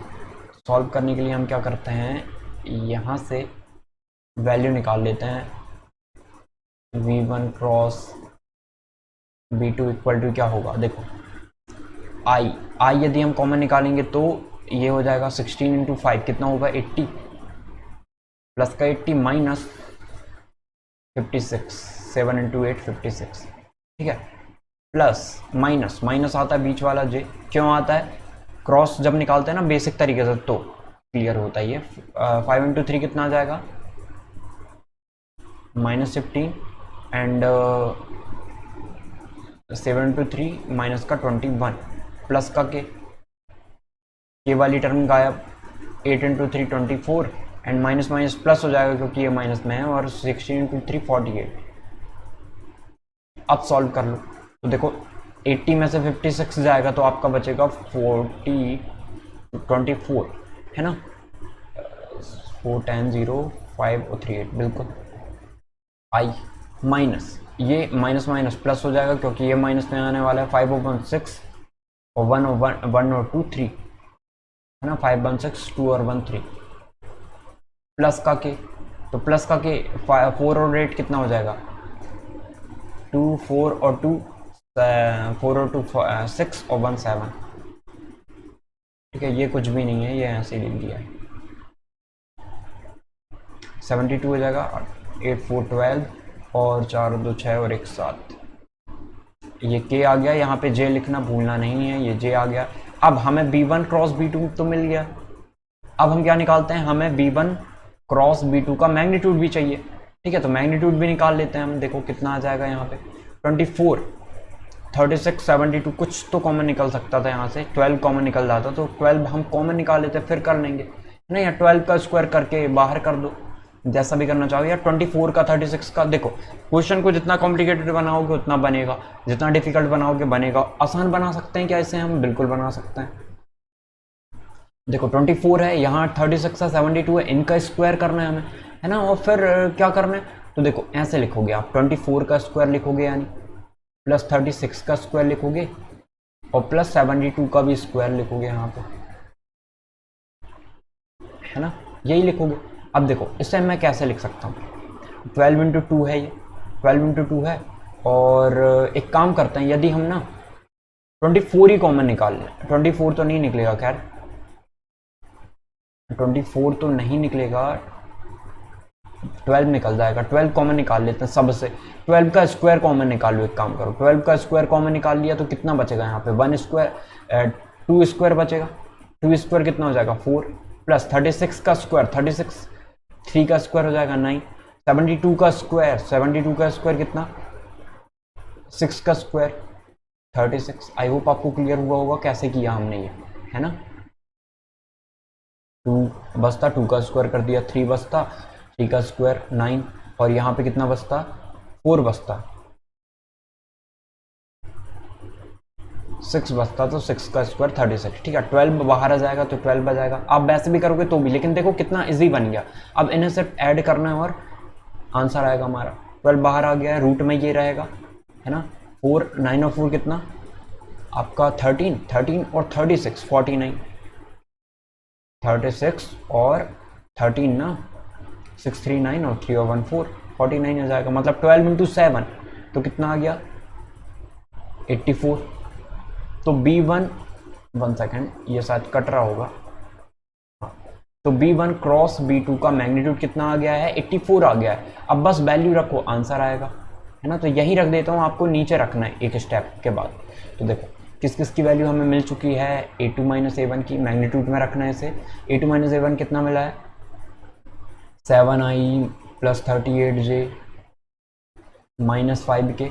एक काम करते हैं ना, इन दोनों को भी निकाल लेते हैं हम, कि हमें निकालना है A2 माइनस A1 मल्टीप्लाई हमें निकालना है B1 क्रॉस B2, इससे भी निकाल लेते हैं यहीं पर। तो देखो आई के कोफिशिएंट का मल्टीप्लाई हो जाएगा 24 मल्टीप्लाई A2 माइनस A1 7, कितना आ जाएगा लिख देते हैं, कुछ कॉमन भी निकल सकता है, 24 into 7 plus 36 multiply 38, 36 multiply 38 minus 5 multiply 72, 5 multiply 72। देखो फिर 12 कॉमन निकल जाएगा सबसे, ये कितना बचेगा 2, 7 इंटू 2 14, यहाँ कितना बचेगा 3, 3 से मल्टीप्लाई कर दो, 3 8 जा 24 और 3 3 जा 9, 9 और 2 11 माइनस, एक बार कैलकुलेशन देख लेना, ठीक है। प्रोसेस सही है, हम सही कर रहे हैं। 5 2 जा 10 या 5 7 जा 35, 5 2 जा 10 मतलब 360 आ गया ये। अब बस सॉल्व करो, आंसर आएगा। तो ये जोड़ देते हैं, 404 8 हो जाएगा, यहाँ से माइनस भी कर देंगे। रफ में कर रहा हूँ मैं, आपको यहाँ नहीं करना, ठीक है। ये रफ हो गया समझो, आपको कॉपी में भी नहीं, लास्ट वाला पेज जो रहता है ना वहाँ पे करोगे। तो 404 माइनस 360 है, 404 कितना हो गया 8 हो गया, 101 2 हो गया और ये 1 है, तो 2 बचेगा यहाँ पे, 5 में से 2 जाएगा, 3 बचेगा यहाँ पे, 2 2 में से 1 जाएगा, 1 बचेगा, माइनस का 1 32 आ गया। 12 के साथ और मल्टीप्लाई करना है तो माइनस का कितना आ जाएगा इसमें, माइनस का 12 2 जा 24 और 12 3 जा 36, 36 और 2 36 और 2 38 और 12 1 जा 12 और 3 15, तो इतना आ गया। -1 है ना, माइनस में 1584, तो डिस्टेंस कभी भी माइनस में नहीं होती है, तो इसको प्लस में ही लेंगे हम, ठीक है। तो D इक्वल टू कितना आ जाएगा, यहाँ लिख देते हैं हम, D इक्वल टू कितना आ जाएगा आपका प्लस का 1584 के अपॉन में कितना था 1249, मतलब 84 था ना 84। तो एक काम करो, 12 नहीं भी निकालते ना कॉमन, तो कॉमन से तो कैंसिल हो ही जाता है, 12 मल्टीप्लाई मत करना, ठीक है, बाद में जाके कैंसिल तो होनी है। तो देखो फिर से वही आ जाएगा हमारे पास, ये 12 से डिवाइड करेंगे कितना आ जाएगा 132 आ जाएगा, ये 12 से डिवाइड करेंगे 7 टाइम्स, 7 से ये होगा क्या कैंसिल, 7 1 7 बचेगा कितना आपका 6 नहीं जाएगा, तो डी कितना आ गया 132/7 पॉइंट में भी निकाल सकते हो। ये आपका राइट आंसर को हो सकता है मे बी कि यहाँ पे कैलकुलेशन मिस्टेक हो गई हो, तो आपको प्रोसेस समझ में आ गई। यदि हुई होगी तो आप जो है करेक्शन कर लेना, ठीक है। बाकी प्रोसेस यही रहेगी सॉल्व करने की, कैसे सॉल्व करना है। अब जो क्वेश्चन है, find the length and foot the perpendicular from the point 1 3/2 2 to the plane 2x - 2y + 4z। बहुत ज़्यादा इंपॉर्टेंट क्वेश्चन है। इसमें हमें 4 नंबर में एक क्वेश्चन किया था मैंने, इससे रिलेटेड सेम क्वेश्चन 4 नंबर का, ठीक है। तो वो शायद मॉडल नंबर आपके 2 में है, देख लेना, चेक कर लेना, 1 या 2 में होगा। बहुत इंपॉर्टेंट क्वेश्चन है, 4 नंबर के क्वेश्चन में सॉल्व किया था इससे। वहाँ पे डिस्टेंस भी पूछा गया था, सेम है, प्रोसेस बिल्कुल सेम रहेगी, तो आपको वहाँ से देखना है और सॉल्व करना है, ओके। यदि नहीं बनता है तो फिर आप कमेंट सेक्शन में बता सकते हो, हम देख लेंगे, ओके। अब देखो ये question, x sin inverse x dx, इससे सॉल्व करना है हमें। तो हमें पता है कि जब अब ये 4 नंबर के क्वेश्चन स्टार्ट हो गए आपके, याद रखना। अब ये कितने मार्क्स के हैं, 4 मार्क्स के हैं, ठीक है। देखो हमें क्या दिया है यहाँ पे, 1 सेकेंड, हमें दिया x dot sine inverse x dx, हमें इसकी वैल्यू निकालनी है। तो हम क्या करते हैं, हम सबसे पहले लेट सॉल्व लिख के लेट i इक्वल टू हमने लिख दिया ऐसा कि x sine inverse x dx। अब हमें पता है एक चीज, ILATE लेट से कि सबसे पहले इनवर्स ट्रिग्नोमेट्री फंक्शन, फिर लॉग वाले, फिर अलजेब्रा, फिर ट्रिग्नोमेट्री, फिर एक्सपोनेंशियल। तो यहाँ पे सबसे पहले हमें इनवर्स देखना है, तो फर्स्ट फंक्शन इसे मानेंगे और सेकंड फंक्शन इसे मान के सॉल्व करेंगे, ठीक है। तो आप इनको रीअरेंज भी कर सकते हो कि साइन इनवर्स x पहले लिख दिया और फिर x बाद में लिख दिया, ये dx हो गया, ठीक है। डॉट बना सकते हो ताकि पता रहे। अब सॉल्व करते हैं, first function sine inverse x, second का इंटीग्रेशन कितना हो जाएगा, x² के अपॉन में 2 माइनस, फिर आपका फर्स्ट का डिफ्रेंसिएशन कितना होता है, 1 के अपॉन में रूट में 1 - x², यही होता होगा, ठीक है, प्लस मल्टीप्लाई। तो देखते हैं हम, 1 के अपॉन में 1 - x² हो गया। अब फिर क्या करेंगे हम, integration of sine inverse x, differentiation किसका, सॉरी इंटीग्रेशन, देखो फर्स्ट का डिफ्रेंसिएशन होगा, सेकंड का फिर इंटीग्रेशन निकलेगा, तो कितना आ जाएगा, ये x²/2 ही आ जाएगा और यहाँ पे dx रहेगा, ठीक है। अब देखते हैं हम, तो इक्वल टू i के इक्वल टू में क्या आ गया, साइन इनवर्स x² को पहले लिख देते हैं, x²/2 आ जाएगा, ये साइन इनवर्स x है, माइनस। अब एक सेकेंड, तो देखो अब हम सोचेंगे कि कैसे करना है इसके आगे, ठीक है, इस क्वेश्चन को। तो अब हम सोचेंगे कि देखो अब हमने यहाँ तक तो सॉल्व कर लिया है, अब कैसे सॉल्व करें। तो ये 1 - x² ऊपर x² क्या किसी को टी मान के सॉल्व किया जा सकता है, जैसे हम अभी तक सोचते आए हैं, ठीक है। तो क्या इसे टी मान के सॉल्व कर सकते हैं हम, तो बिल्कुल भी नहीं, वैसे तो सॉल्व भी नहीं कर पाएंगे, है ना। तो फिर हम कुछ और तरीका ढूंढेंगे इसका। तो हम एक काम करते हैं, क्या हम कुछ लॉजिक लगा के कर सकते हैं, बिल्कुल कर सकते हैं। एक काम करो, माइनस, यदि हम ना एक काम करते हैं, माइनस से मल्टीप्लाई कर देते हैं और डिवाइड कर देते हैं, या फिर एक काम करो, ये माइनस अंदर मल्टीप्लाई कर दो, क्या बचेगा, प्लस, ठीक है। जब भी हम इस स्टेप से आए तो इस स्टेप से स्टेप में जाके देखो क्या सही गए, सही किया या नहीं किया आपने। यदि नहीं जा पा रहे हो वहां पे तो आपने गलत किया इसका मतलब, ठीक है। तो देखते हैं, चेक करते हैं इसको, है ना। तो देखो हमने क्या किया, माइनस अंदर ले जा लिया, हमने अंदर ले गए, तो देखो ये क्या हो गया, -x² हो गया। अब कोई प्रॉब्लम है क्या, माइनस फिर से ले जाएंगे, फिर माइनस हो जाएगा।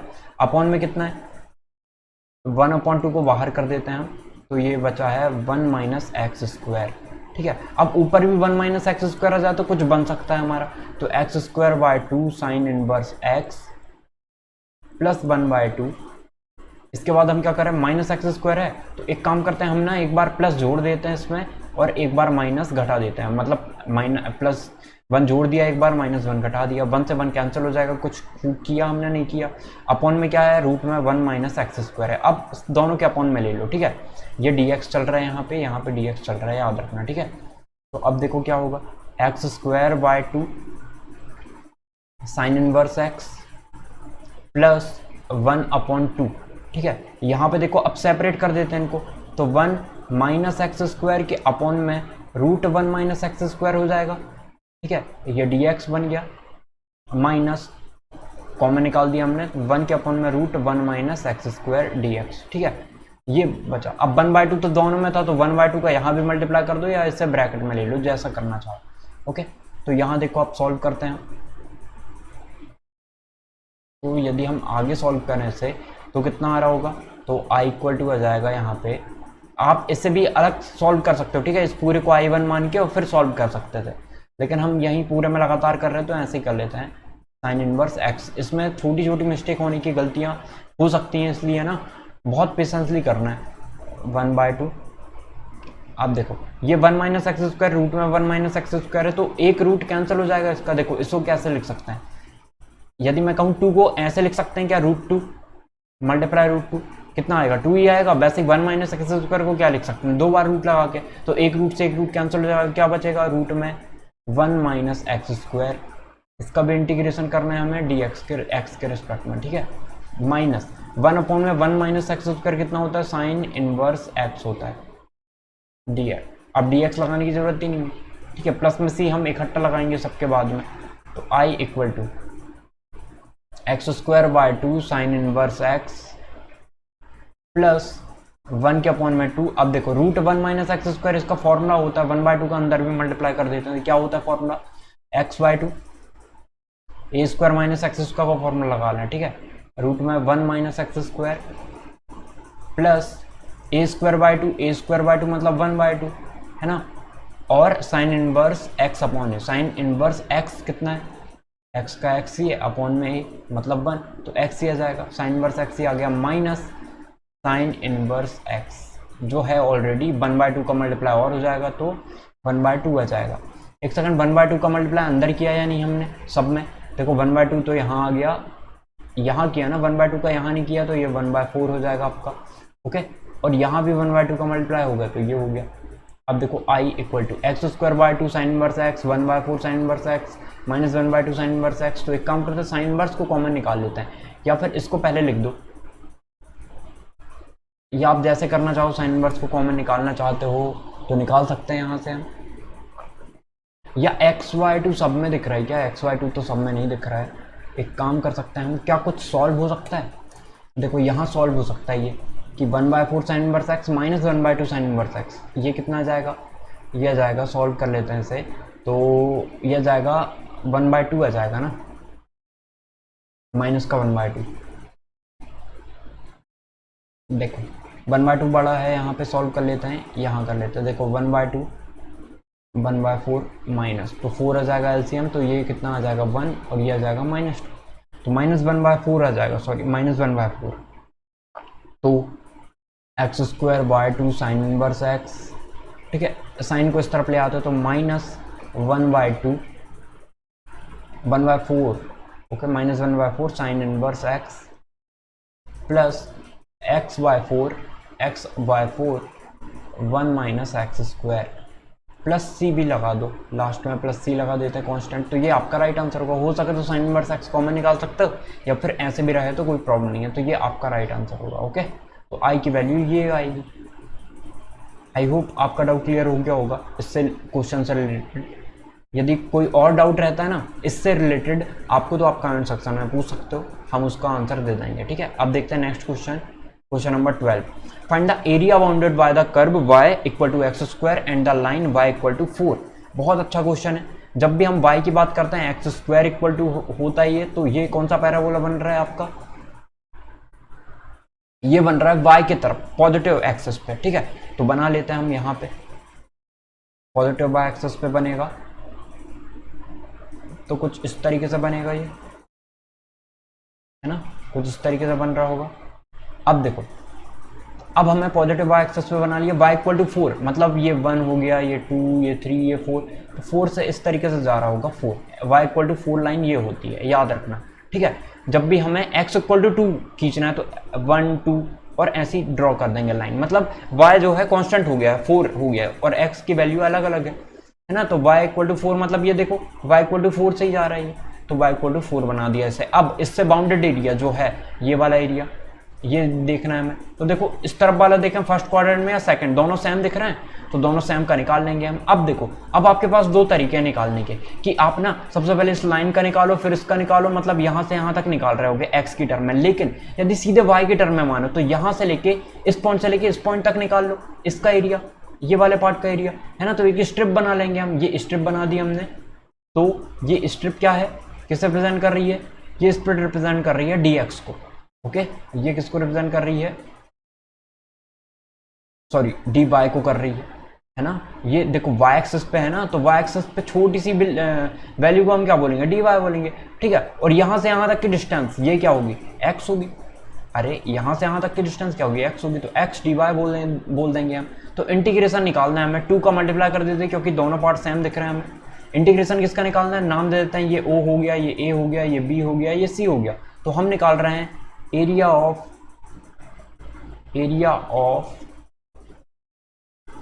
फिगर OABC, टोटल का OABCO ऐसे लिखोगे पूरा, OABCO, ओ तक फिर से आ रहा है ना, बाउंडेड रीजन है तो ऐसा। तो 2 से मल्टीप्लाई कर दिया तो हम सिर्फ एक पार्ट का एरिया निकालेंगे और दोनों में मल्टीप्लाई कर देंगे, ठीक है। तो देखो ये पार्ट निकालेंगे तो प्लस एक्स आएगा, इसमें माइनस एक्स, तो भाई एरिया कभी माइनस में नहीं होता, तो पॉजिटिव ही लेके चलना। ये 0 हो गया, ये 4 हो गया, ठीक है। तो मतलब कहाँ से कहाँ तक जाना है, 0 से 4 तक। और x dy ये निकालना है हमें, है ना। तो 2 0 to 4 x की वैल्यू रख देते हैं, x की वैल्यू कितनी आएगी, √y, तो √y dy इक्वल टू 2, 0 से 4 तक करना है हमें √y का, तो y की पावर 1/2 लिख दो और dy लिख दो। अब क्या होगा, फॉर्मूला लग जाएगा, कौन सा, y to the power 1/2 plus 1 के अपॉन में y टू दी 1/2 प्लस 1, ठीक है। प्लस में c लिखते नहीं है क्योंकि एरिया निकाल रहे हैं, डेफिनेट चीज निकाल रहे हैं हम, ठीक है। और हम क्या करेंगे, इसको ऐसे लिमिट रिप्रेजेंट कर देंगे, कहाँ से कहाँ तक, 0 से 4 तक। ये कैसे लिख दिया हमने, तो integration of x to the power n dx x के रिस्पेक्ट में करेंगे तो x to the power n plus 1 upon में n प्लस 1 हो जाता है, ठीक है। अब देखो 2 y की पावर कितनी होगी, y की पावर होगी 3/2, क्या अपॉन में कितना हो गया, 3 के अपॉन में 2, है ना, ऐसे ही होगा ना, 3 के अपॉन में 2, तो 2 ऊपर चल जाएगा, तो 2 ऊपर चल गया, मतलब 2 × 2 4 हो गया, ठीक है। और ये 0 to 4 है। अब वैल्यू निकाल लेते हैं यहाँ, ठीक है। तो एरिया ही निकाल रहे हैं हम, तो ये 4 हो गया, वैल्यू रखते हैं। तो देखो 3 को भी कॉमन निकाल लेते हैं, तो y की पावर 3/2 मतलब 4 की पावर 3/2 माइनस y किसकी पावर, 0 की पावर 3/2, तो 0 की पावर कितनी रखें, इतनी आएगा, ठीक है। तो 4/3, 4 की पावर 3/2 को हम क्या लिख सकते हैं, देखो 2 की पावर 2, 2 से 2 कैंसिल हो जाएगा, अरे 2 की पावर 2 लिख देंगे और 3/2, तो ये 2 से 2 कैंसिल हो जाएगा, माइनस 0 की पावर 3/2। अब ये कैसे होता है कैंसिल, तो आप यदि फॉलो कर रहे होगे तो पता होगा, नहीं कर रहे होगे फॉलो वीडियोस को तो मैं बता देता हूँ, x to the power m whole to the power n होता है, तो x to the power m multiply n हो जाता है ना। तो ये कितना आ गया, 4 के अपॉन में 3 और 2 की पावर 3 मतलब 8, 2 की पावर 3 मतलब कितना हो गया, 8 हो गया, माइनस 0, तो ये 8 आ गया, मतलब 24 कितना आ गया, 32 है ना, 32 के अपॉन में 3 स्क्वायर यूनिट। एरिया का हमेशा कहाँ में रहता है, स्क्वायर यूनिट्स में। तो ये आपका राइट आंसर होगा। I hope your doubt is clear. इस क्वेश्चन से रिलेटेड जो भी डाउट है आपका क्लियर हो गया होगा। तो ऐसे ही करना है हमें क्वेश्चन को सॉल्व, ठीक है। सबसे पहले हमने फिगर बना लिया, ड्रॉ कर लिया। फिगर हमें पता होना चाहिए क्या लाइन की इक्वेशन है, वो क्या पैराबोला की है या एलिप्स की है, तो ये समझना चाहिए हमें, तभी हम फिगर बना सकते हैं, तभी आंसर भी निकाल सकते हो आप। ओके, तो कर्व देगा या फिर कर्व नहीं दिया है तो उसका कुछ दिया होगा हमें, कौन सा कर्व है वो इक्वेशन दी होगी, या तो इक्वेशन से समझो या फिर कर्व दिया होगा कि इससे रिलेटेड कर्व है। ओके, तो ये आंसर हो गया। अब नेक्स्ट क्वेश्चन देखते हैं हम, 30 नंबर, सेकंड लास्ट क्वेश्चन है ये आपका। देखो क्या दिया है हमें, find the vector equation of the plane passing through 1 2 3 and parallel to the planes. हमें क्या बताना है, find the vector equation of the line की इक्वेशन बतानी है जो कि 1 2 3 से पास करती है and parallel to the planes, इनके पैरेलल है। ओके, तो देखो हमने ऐसा मान लिया कि ये कोई लाइन हो गई और इसके पैरेलल दो आपके इस तरीके से प्लेन है ना, दो प्लेन है जो कि पैरेलल है। अब देखो इनके पैरेलल हैं। अब हमें पता है कि जो इनके प्लेन की इक्वेशन होती है वो क्या होती है कि एक तो r पॉइंट इसमें होगा और इसके परपेंडिकुलर एक नॉर्मल होती है जो कि n1 से रिप्रेजेंट कर देता है, वेक्टर n1। देखो इससे हम यदि स्टैंडर्ड इक्वेशन से रिलेट करेंगे तो ये कितना होता है, vector r vector n equal to d, यही होता है। तो वेक्टर r तो ये हो गया आपका x इस पे पॉइंट और वेक्टर n इस पे परपेंडिकुलर एक लाइन होगी, वैसे ही n2 क्या होगा, इनके परपेंडिकुलर एक लाइन होगी। अब हमें क्या बताना है, vector equation of the line की इक्वेशन बतानी है जो कि इस पॉइंट से जा रही है। तो 1 2 3 तो पता है हमें यदि हम उसकी वेक्टर फॉर्म देखें लाइन की इक्वेशन की तो क्या होती है, वो वेक्टर r इक्वल टू होता है, vector r equal to vector a plus lambda vector b होता है, यही होता है। तो अब हमें वेक्टर ए तो पता है कि 1 2 3 से जाता है तो वो वेक्टर ए होगा, मतलब i plus 2j plus 3k हो जाएगा। पर b कैसे निकालें, b मतलब क्या होता है, इस लाइन के पैरेलल एक लाइन होगी वो, ओके वही होती है। तो देखो एक चीज यहाँ पे देखने वाली है कि यदि हमें डायरेक्शन कोसाइंस मिल जाते हैं इस लाइन के, डायरेक्शन रेशोज मिल जाते हैं इस लाइन के, डायरेक्शन रेशोज मिल जाते हैं तो हम आसानी से निकाल सकते हैं। अब डायरेक्शन रेशोज कैसे निकालेंगे, हमें पता है कि यदि हम इसके पैरेलल एक लाइन ड्रॉ करें, ठीक है, इनके पैरेलल एक लाइन ड्रॉ करें तो क्या होगा, देखो यदि ये दो क्या हैं, यदि ये दो प्लेन है, यदि प्लेन है और हमें क्या बताना है, डायरेक्शन रेशोज बताने हैं इनके, तो डायरेक्शन रेशोज क्या होंगे, यदि दो प्लेन दिए हुए हैं इस तरीके से, दो प्लेन दिए हैं तो इन पे जो पॉइंट होगा वो क्या रिप्रेजेंट कर रहा है, ये वाले पॉइंट, ये पॉइंट रिप्रेजेंट कर रहा है n1 और n2, यही होंगे। तो यदि ये दोनों लाइन कैसी है, एक दूसरे के, अरे इसमें परपेंडिकुलर है, इसमें परपेंडिकुलर है, यानी इस लाइन पे परपेंडिकुलर है। यदि हमने कहा कि ये दो पॉइंट हमने ऐसे निकाल लिए और जब हम इनका क्रॉस निकालेंगे तो वो क्या निकल रहा होगा, इनके परपेंडिकुलर निकल रहा होगा। यदि परपेंडिकुलर लाइन ड्रॉ कर दी हमने तो वो कहाँ पे जाएगी, लाइन पे, और लाइन पे यदि जाएगी तो हमें क्या मिल जाएंगे, डायरेक्शन कोसाइंस मिल जाएंगे, जो इस लाइन के होंगे वहीं इसके भी डायरेक्शन कोसाइंस होंगे, ठीक है, लाइन के भी। तो अब हम क्या करते हैं, हमें पता है जब हम इनके बीच में क्रॉस प्रोडक्ट निकालते हैं तो हमें क्या मिल जाता है, इनके परपेंडिकुलर एक हमें लाइन मिल जाती है जो कि इसके भी परपेंडिकुलर होगी, इस प्लेन के भी, और इस प्लेन के भी परपेंडिकुलर होगी।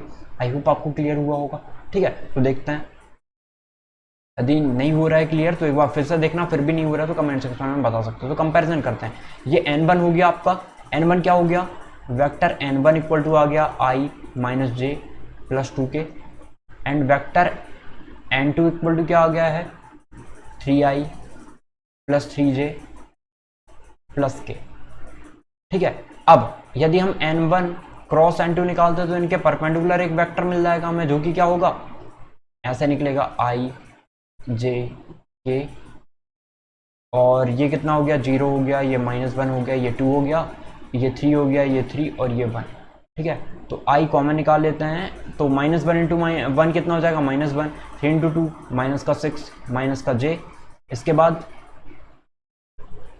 थोड़ा ऊपर कर लेते हैं माइनस j, तो 1 का 0 में 0, 2 इंटू 3 6 प्लस k, तो प्लस k कितना आ जाएगा, 1 का मल्टीप्लाई 0 में करेंगे तो 0 आ जाएगा, और 1 का मल्टीप्लाई हमने 0 पे किया 0, 2 इंटू 3 6, तो 6 आ गया ये, ठीक है।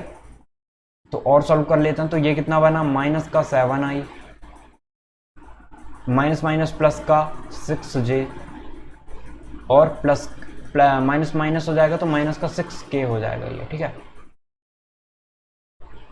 माइनस का 6k, तो ये हो गया -6k, ठीक है। अब हमने क्रॉस निकाल लिया, अब इसके डायरेक्शन रेशोज जो होंगे, कोसाइंस जो होंगे वो इसके भी होंगे, तो डायरेक्शन कोसाइंस निकाल लेते हैं, वो क्या होंगे, direction cosines of n1 cross n2, या फिर सीधे लिख सकते हो डायरेक्शन कोसाइन -7 6 -6, ठीक है। तो ये लाइन के भी हो जाएंगे। अब लाइन के भी हो गए तो अब जो लाइन की डायरेक्शन होगी, vector equation of the line where vector a equal to i plus 2j plus 3k, कहाँ से निकाला, एक पॉइंट होता है ना वहाँ पे, ये बेसिक से पढ़ोगे ना, बेसिक पढ़ा होगा तो बहुत अच्छे से क्लियर होगा। और b इक्वल टू क्या होता है, जो उसके पैरेलल है, क्या, -7i plus 6j minus 6k, ठीक है। तो अब बस सॉल्व कर लेते हैं। तो वेक्टर r इक्वल टू क्या होता है, स्टैंडर्ड फॉर्म, वेक्टर a मतलब i plus 2j plus 3k, और plus lambda -7i plus 6j -6 के देख लेना, कैलकुलेशन से रिलेटेड तो कहीं प्रॉब्लम नहीं हुई है। ओके, पेशेंसली एक बार फिर से चेक करोगे समझ में आ जाएगा, या खुद करके देखो, जो क्वेश्चन आप कर रहे हो ना वो खुद करके देखो तो बहुत अच्छे से क्लियर कॉन्सेप्ट होंगे, नहीं तो नहीं होंगे। अब देखते हैं नेक्स्ट क्वेश्चन और लास्ट क्वेश्चन जो है हमारा मॉडल पेपर का, क्वेश्चन नंबर 14। देखो क्या लिखा हुआ है, let x denote the number of college. X क्या डिनोट कर रहा है, नंबर ऑफ कॉलेज डिनोट कर रहा है, where you will apply after yours result, and Px equal to x denotes your probability of getting admission in x number of college. It is given Px equal to x, kx if x equal to 0 और 1, 2kx if x equal to 2 k। अब देखो ये लिखा क्या है, where k is positive constant based on the above information answer the following। देखो सबसे पहले हमें क्या दिया हुआ है कि x जो है ना, ये कैपिटल X जो है वो क्या डिनोट कर रहा है, आपके नंबर ऑफ कॉलेज डिनोट कर रहे हैं। यदि x इक्वल टू 0 लिखा मतलब 0 कॉलेज, 1 लिखा तो 1 कॉलेज, 2 लिखा तो 2 कॉलेज, ठीक है। After result denotes your probability of getting admission, मतलब 0 यदि कोई कॉलेज में ना होने की गारंटी, आपकी प्रोबेबिलिटी कितनी है, एक कॉलेज में होने की प्रोबेबिलिटी क्या है, 2 कॉलेज में प्रोबेबिलिटी होने की प्रोबेबिलिटी क्या है, तो ये सारी चीजें देखेंगे हम, ठीक है। नंबर ऑफ कॉलेज मतलब x इक्वल टू 3, मतलब तीनों कॉलेज में हो जाए आपका एडमिशन रिजल्ट के हिसाब से, फिर आप ले रहे हो जिसमें एडमिशन लेना चाहते हो, है ना, तो ऐसे। तो हम सबसे पहले कंडीशनल प्रोबेबिलिटी देख लेते हैं कैसे बनेगी। तो आपकी ये होगी x को डिनोट कर रहा है और ये क्या डिनोट कर रहा है, px को, ठीक है। तो ऐसा चार्ट बना लेंगे हम यहाँ पे, ये आपको भी बना लेना है। तो अब देखो यदि ये x को रिप्रेजेंट कर रहा है मतलब xi, ये xi px, और हमें पता है कंडीशनल प्रोबेबिलिटी जितनी भी होती है सबका सम 1 आता है आपका, ठीक है। kx दिया है, यदि x इक्वल टू 0 मतलब 0 वैल्यू हो किसी की कॉलेज ना होने की प्रोबेबिलिटी कितनी है, कितनी आएगी, kx आएगी, मतलब k इंटू 0 कितनी, 0। ओके, मतलब समझ में आया आपको, एक भी कॉलेज में उसका नहीं हो रहा है इसकी प्रोबेबिलिटी कितनी है, 0 है, मतलब उसका किसी ना किसी कॉलेज में हो रहा होगा, ऐसा है, ठीक है। अब x इक्वल टू 1 हो गया, तो 1 पे भी क्या रख सकते हैं हम, kx। यदि x इक्वल टू 0 या 1 होता तो हमें क्या रखना है, kx रखना है, तो x की वैल्यू भी रख देते हैं, तो k इंटू 1 कितना आ जाएगा, 1 आ गया। ओके, अब x इक्वल टू 2 रहा तो इफ x इक्वल टू 2 तो क्या होगी, कंडीशनल प्रोबेबिलिटी ये दिया है px, 2kx होगी। तो यदि x इक्वल टू 2 है तो 2kx होगी, तो 2 की वैल्यू रख देते, कितना आ जाएगा, 4k। 1 second, x equal to 2 रखते हो आप तो कितना आ जाएगा, 2 इंटू 2 4k। अब देखते हैं यदि 3 रही तो, यदि 3 रही ना तो ये 5 माइनस 3 आ जाएगा, 5 माइनस 3 मतलब 2k, तो ये 2k आ गया। अब यदि 4 रही तो 4 पे भी यही वैल्यू दे रहा है, तो 5 माइनस 4 मतलब 1 आ जाएगी, तो k अकेला आ जाएगा, है ना। और फिर यहाँ पे 0 रही तो, सॉरी 5 रही तो 0 आएगा, क्यों, क्योंकि x से बड़ी वैल्यू पे वो 0 ही देता है, मतलब 4 से ज्यादा कॉलेज में उसका नहीं हुआ होगा, ऐसा दे रहा है हमें कंडीशन, मतलब ये 0, सॉरी ये 6 तो ये 0, तो ऐसे आगे चलते रहेगा, ये 0 चलते रहेगा। अब हम निकालते हैं सबका सम निकालते हैं, जो कि हमेशा 1 आता है, तो k की वैल्यू निकल जाएगी, हमें यहाँ पे k की ही वैल्यू बतानी होगी। देखो हाँ, find the value of k की ही वैल्यू निकालनी है। अब देखते हैं यहाँ पे कितना निकल जाएगा, तो हमें पता है वी नो दैट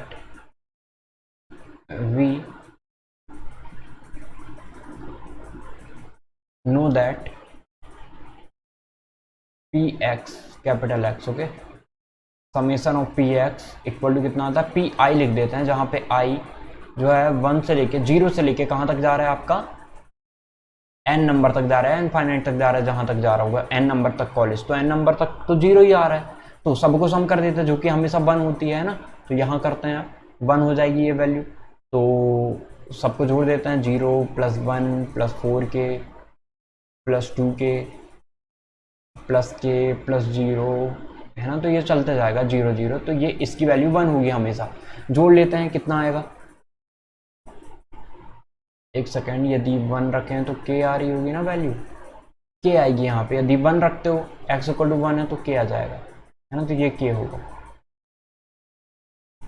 अब यदि k नहीं रखते तो पूरा आंसर गलत हो जाता है, याद रखना।